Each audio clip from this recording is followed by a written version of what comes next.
Hey everybody, I've got a great video for you today because we are talking about my least favorite feature on the Tesla Model 3 and also a feature I absolutely love.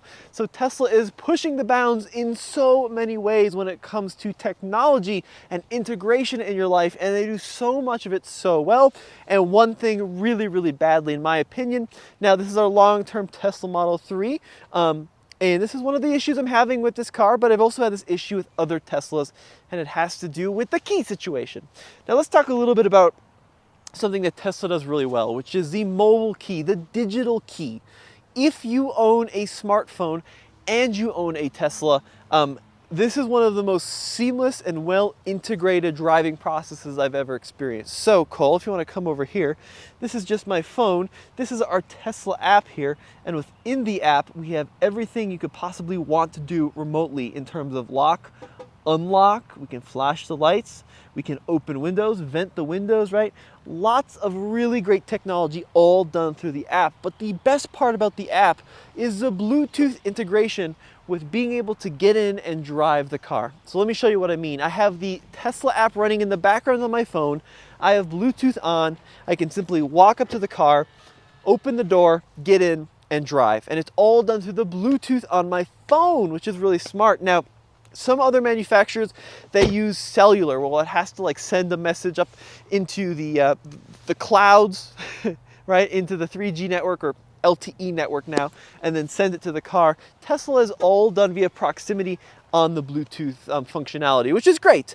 Now, what happens, you're thinking, if your phone dies, or you don't have your phone, or you don't want to carry your phone? Well, Tesla gives you these cards, right? And on the face of it, it seems like a really good idea, because with these cards, you can simply put them in your wallet and then use them when you need it. But I've had a lot of problems with these cards over several Teslas we've owned. Now, the idea is supposed to be that, here, let me turn my phone off so we're not using that to activate the car.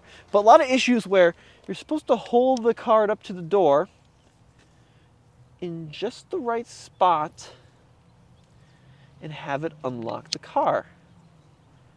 But I find it to be really temperamental.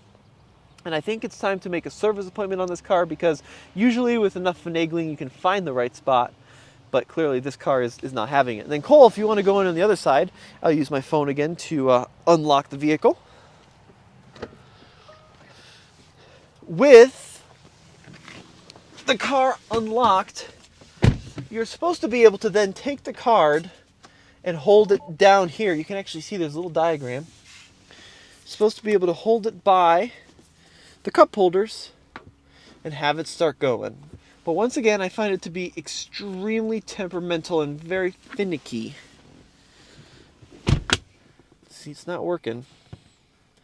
Now, of course, if I were to enable the Tesla app, turn Bluetooth on my phone, that's now going to make connection with the car and we can start driving.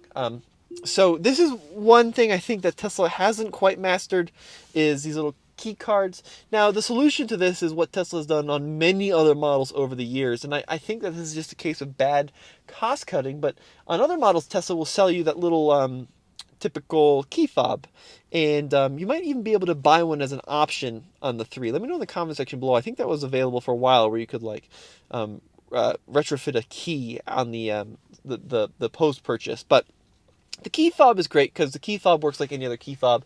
You just get in, key in your pocket, and start going. And we had that on our Model X, and it worked flawlessly. But I also assume it's a little bit more costly to manufacture than the little Tesla credit card thing here, right? So just want to talk about that. Now, I want to go back to the phone app, because it really is the best in the industry. And, you know, being in this job, we have access to lots of different cars. We use lots of different phone apps, and a lot of other manufacturers are incorporating phone in the pocket and drive, but very few manufacturers do it in such a way where it's seamless. Some manufacturers use the charging QI, the Qi pad, right?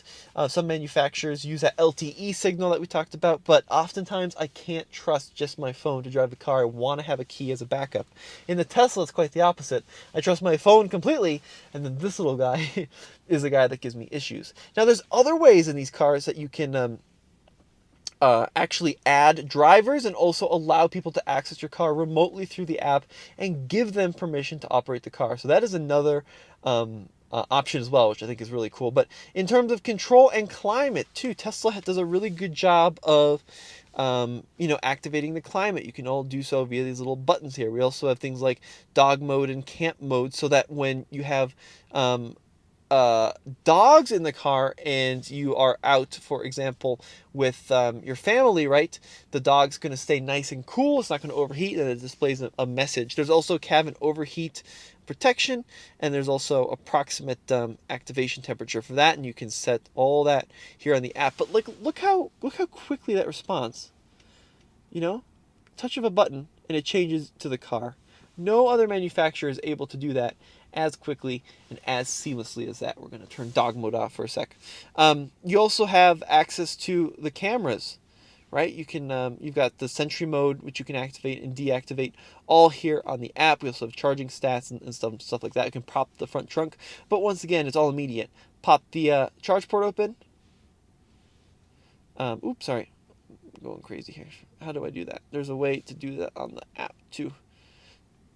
There we go. This is what happens when I try to do too many things on video at once. Anyway, you can pop the charge port open. You can also pop the front trunk open, and it's all super seamless and super easy. So that's one thing I think Tesla does really well. Now let's talk about this key card, right? Because the Tesla fanboys are going to say, "You're crazy. That's really convenient. I just keep that in my pocket, and never think about it." Other manufacturers have done something similar to this, but I think have done it better. So, for example, on older Mazda products, you could actually get this key that was about the same profile as a credit card, just a little thicker, maybe twice the thickness as a card, and actually had real buttons on it, and then that would allow you to, start the car, and you could put that in your wallet and same kind of thing, but it actually had a little battery and little buttons, and that always worked. So I thought that was a really cool solution that Mazda did. I wish other manufacturers would copy that. But just wanted to give you this quick little update of some issues we're having with this car. We'll get a Tesla service appointment scheduled. I also want to show you one other issue in the trunk. We'll see if we can get Tesla to fix that issue. We're also having some trim fall off here. Pop open the trunk, and this little trim piece keeps popping off, which is kind of annoying. And no matter how many times we end up popping it back into place, the little plastic clips just aren't having it. Apart from that, though, the car has been flawless over the last couple thousand miles. It's been a really great ride, and we've got a lot more updates coming on the Model 3. And we'll let you know if we can get that key issue sorted and what's going on with that situation. Guys, a huge thank you for watching this video. A huge thank you to Cole behind the camera for making this happen. We'll see you on another episode.